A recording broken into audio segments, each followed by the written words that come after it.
c'è nulla. E la lingua italiana è solamente, diciamo, come dire, di adozione, anche se da qualche periodo mi sono un pochino avvicinato alla prosa anche in italiano, ma prima di cominciare a scrivere prosa in italiano mi sono ristudiato, diciamo, la grammatica, perché era dai tempi della scuola che, voglio dire, non masticavo più grammatica. Quindi è una nuova fase poetica che mi sembrava giusto e opportuno, nel rispetto di ciò che provo, poter, come dire, presentare ai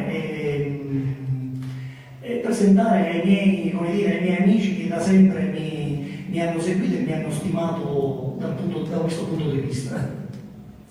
Bene, senti, scrivere poesia per te è una condizione necessaria, quasi un obbligo, ma a questo punto quando hai l'ispirazione in siciliano e quando invece in italiano, come avviene la scelta? Spiegaci un po'.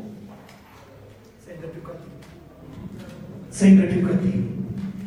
Allora, effettivamente almeno non c'è una scelta, è come ho detto prima, almeno questo è quello che è capitato a me, ma credo che è un qualcosa che accomuna un po' tutti quelli che scrivono, che nulla accade per caso.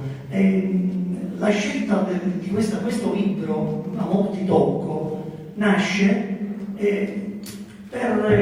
da un verso. Mi stavo recando al lavoro in macchina, che sono gli unici momenti, quando io mi reco al lavoro e poi torno, sono gli unici momenti dove sono con me stesso, solo.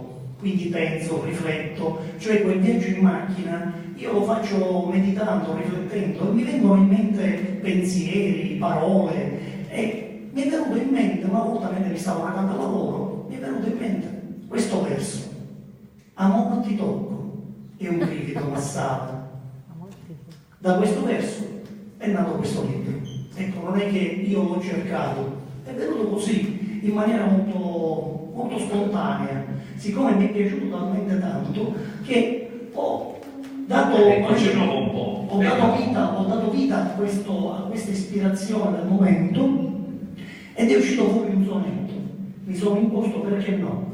Ho cominciato a sperimentare la lingua italiana, perché io sono sempre in continuo fermento, io mi sperimento e mi sperimento. Bene. Avevo un'altra curiosità. All'interno dei sonetti tu fai sempre riferimento ad una entità sovrannaturale, così come ce l'hanno presentata gli antichi poeti, gli antichi cantori, Omero, Virgilio, Petrarca, Dante, ci hanno parlato di una musa, e tu senti di volta in volta la necessità, chiami questa musa, questa entità sovrannaturale che invita all'ispirazione, talvolta però la musa ha un doppio aspetto, si allontana dal poeta e tu ne soffri. Chi è questa musa? C'è qualche persona dietro o la vedi come momento di ispirazione proprio poetica? Allora, come tutte le cose, ci sono sempre due facce.